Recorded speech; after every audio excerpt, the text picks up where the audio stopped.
Our second speaker is Professor Chaim, who is going to talk about measurement requirements to satisfy SPC requirements. Professor Shor is a member of the Department of Industrial Engineering and Management at Gorion University. He has 5 academic degrees and specializes in statistical modeling and quality and reliability engineering. He is, or has been, on the editorial board of 6 international professional journals, published about 100 peer-reviewed articles, has authored or co-authored 6 books, and served in various managerial positions, both within the university and outside.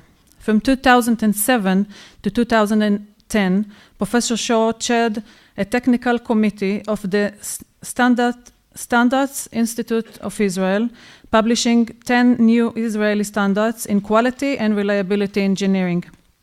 An article by Professor Shor, on which his presentation will be based, linking measurement error to statistical process control, was published in 2004 in IIE Transactions, the official journal of the American Institute of Industrial Engineering.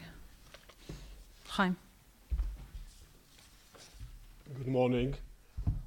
Einstein once advised, define the problem as simply as possible, but not simpler.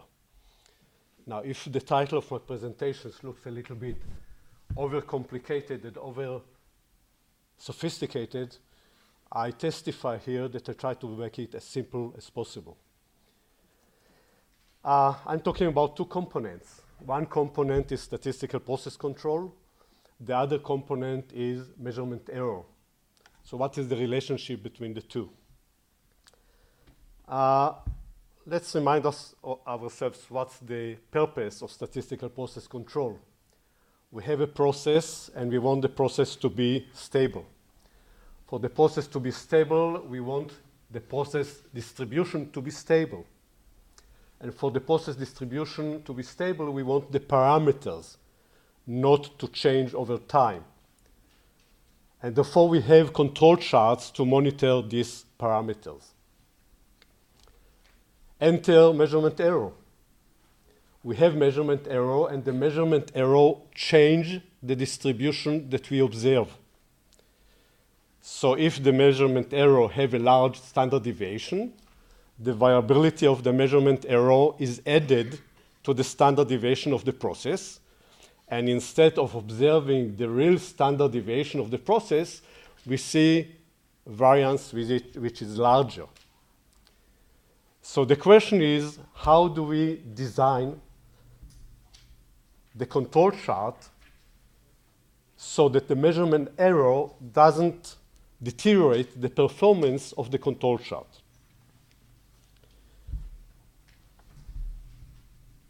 The decision we are making when we activate and operate a control chart is a threshold decision.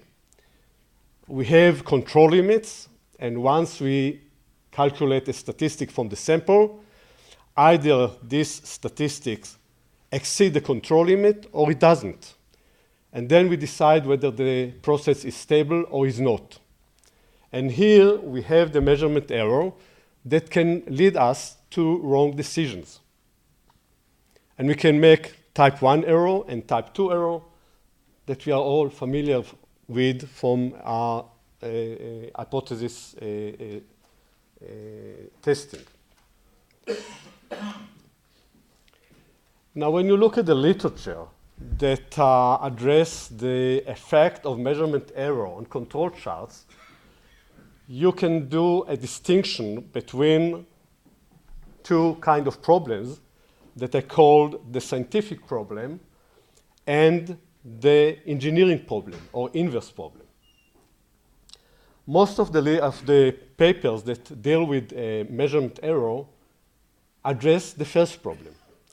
And the first problem deals with the effect of measurement error on the performance of the control chart. So here I have 2 recent examples, one from 2010, the effect of the a measurement error on the performance of the EWMA chart, and another from 2014, measurement error effect on the power of control chart, and so on.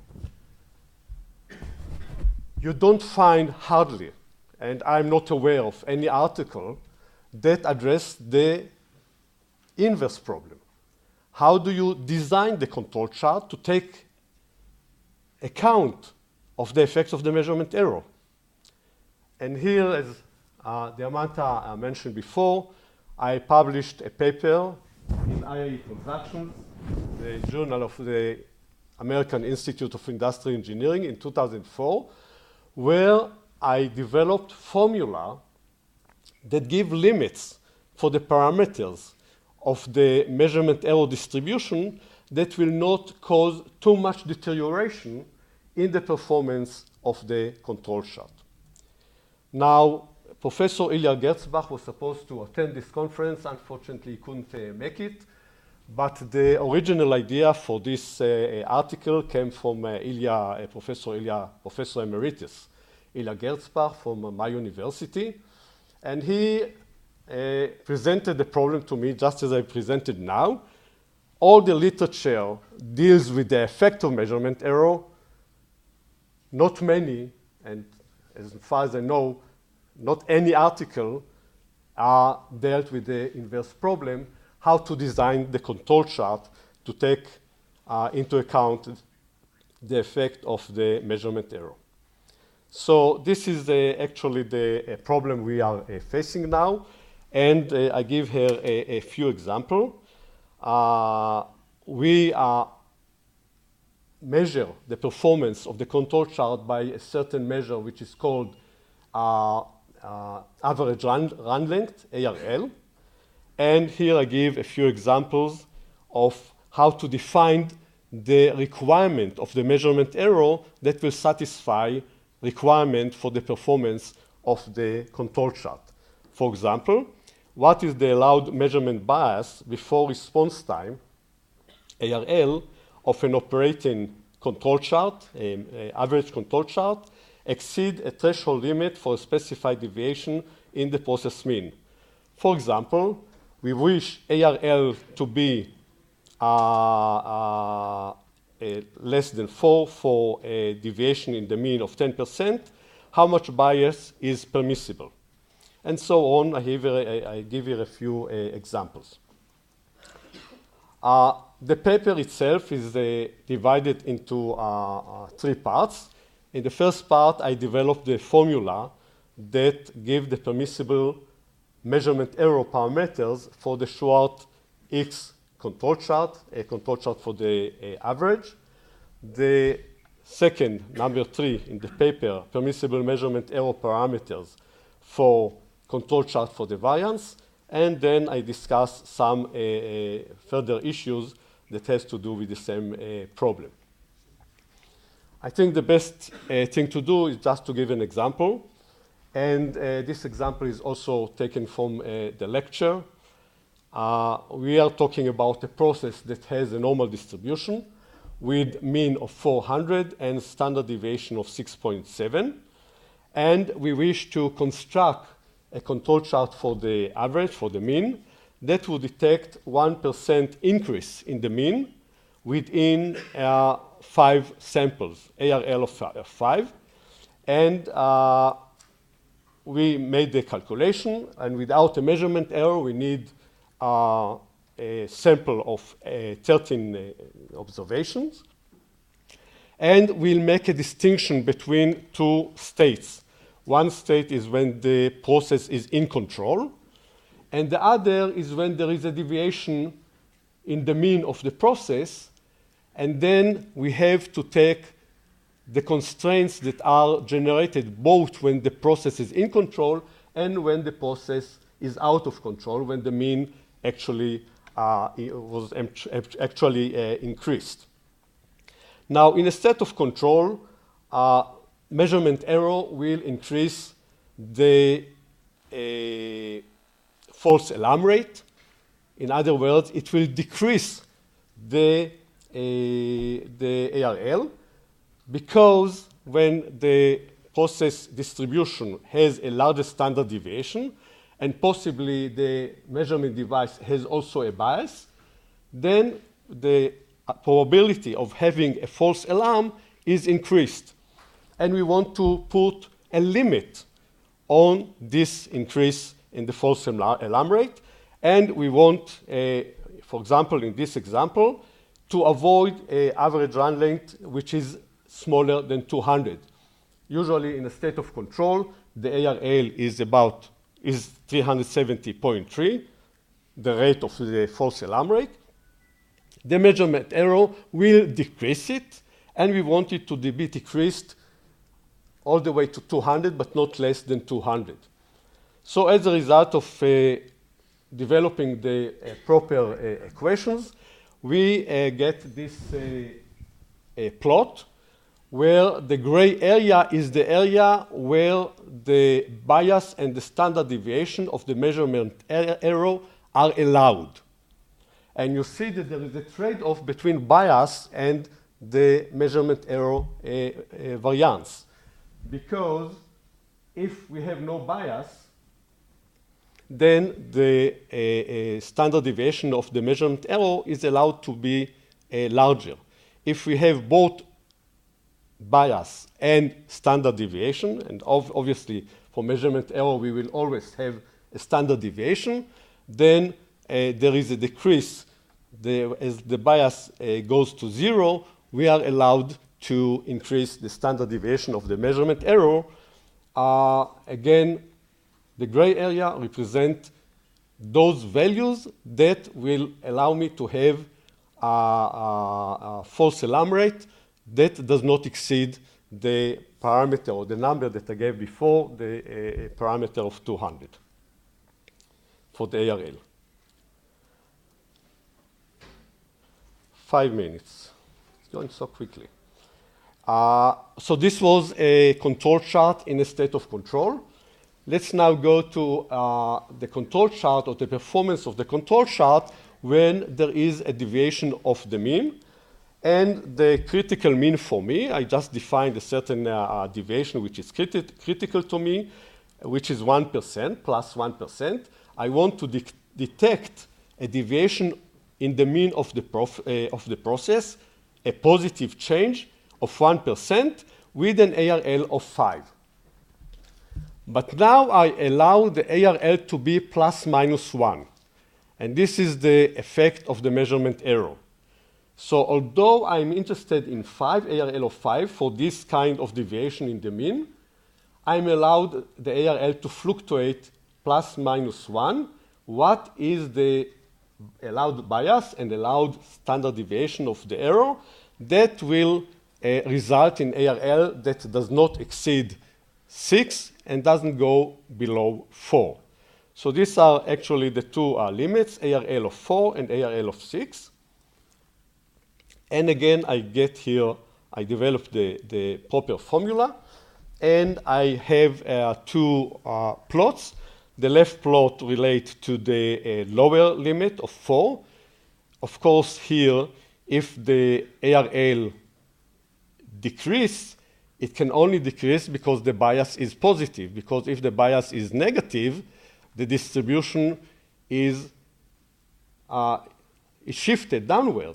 And then, of course, the probability that I'll get exceedance of the upper control limit is reduced. So in the left plot, I have only a positive bias. In the right plot, I have both positive and negative bias.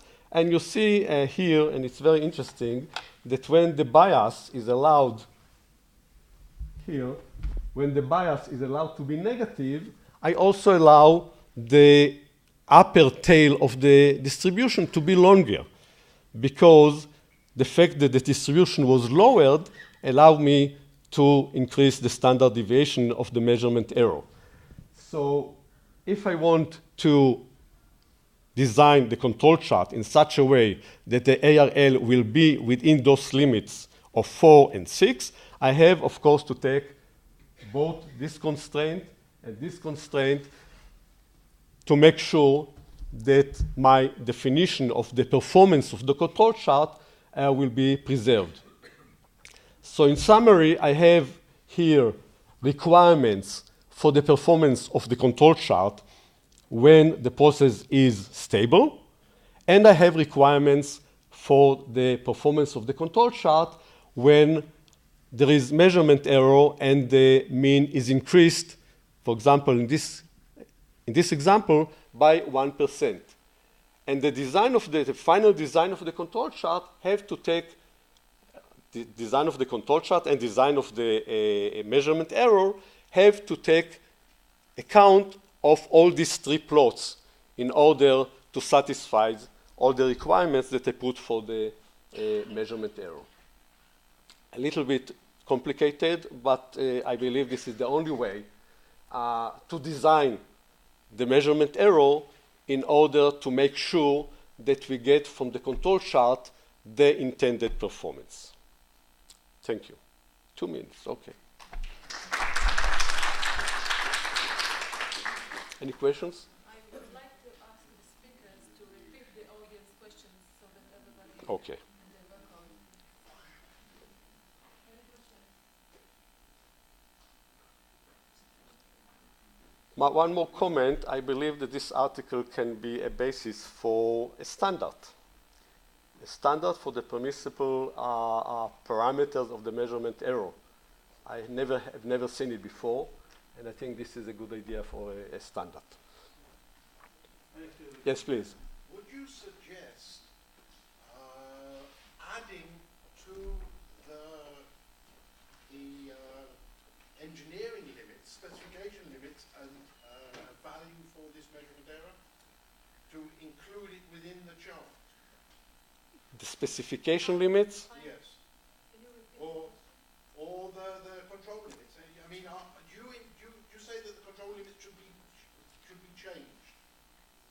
No, I said that the permissible values of the measurement errors should be restricted according to the equations that I developed or according to these plots, so that we know that the requirements for the performance of the control chart, the actual performance will not deviate too much from our requirement of what we want the control chart to fulfill. But how would you then use this in real life? To someone who's working with a control chart? Well, I have a measurement device, and I know the standard deviation. Maybe I know the behavior of the bias of the measurement device, and I compare them to these plots and see whether the bias or expected bias and the standard deviation are within those limits, so as to make sure that the control chart fulfill what I require of it. And the requirement is always formulated in terms of first, the deviation that I'm interested in, that is critical for me, and second, the ARL, the average number of samples that will take to detect this deviation. Yes, please. The control chart doesn't just detect changes, it displays the process. So if there's bias, it's a bad thing, even if it's in the direction of helping me detect something. Like two wrongs don't make a right, or nobody in the orchestra was well tuned, but they played together. And that's why I find, don't you consider bias to be sort of evil, even if it's helping you? There are so many evils. Yeah. I start a course in quality engineering and say that variation is evil. So this is an unavoidable evil. And what you have to do is to deal with it. And especially to make sure that when you design an SPC system, it performs the requirements that you put to it. And measurement error comes and don't allow you to do it. So here is a method to restrict the measurement error, the parameters of the distribution of the measurement error. Time for another?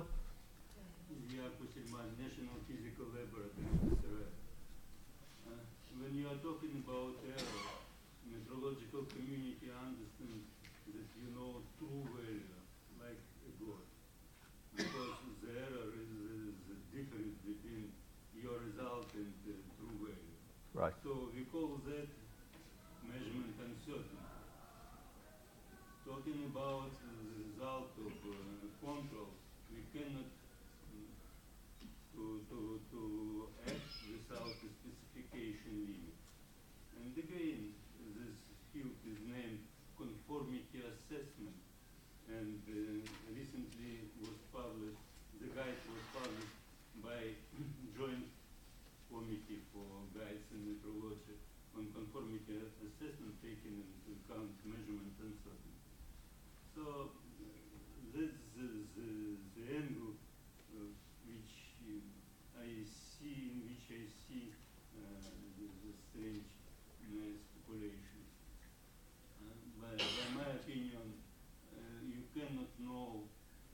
understandable for me. Let me summarize your comment if I understood it. You said that we don't really know the distribution of the measurement error. That's what you're saying actually. Am I right? How would you know? You cannot know true value because you are not a God. You are not the God. That you don't know about what you are talking. You can only say measurement uncertainty, not error. Okay, so if your comment apply, and I suppose it does, take my article and develop it further. I mean, this is a pioneering paper. There's much to do about it. I agree with you. Diamata, do we have another? Two short questions. Okay. I just want to clarify that what you meant is that you are not using the terminology of the VM. Okay. Because they don't speak French. Okay. I was going to say that the main discussion here is related to calibration. That the measurement system must be calibrated to a reference, to a standard. And if it's so calibrated, you're in a much stronger position to make uncertain statements. Yes, but even when you calibrate, during the time between calibrations, there is deterioration in the distribution of the measurement error. So you have also to take account of the process of deterioration and take it account in advance when you plan the control limits. Yeah, I agree with you. Thank you. Okay, thank you.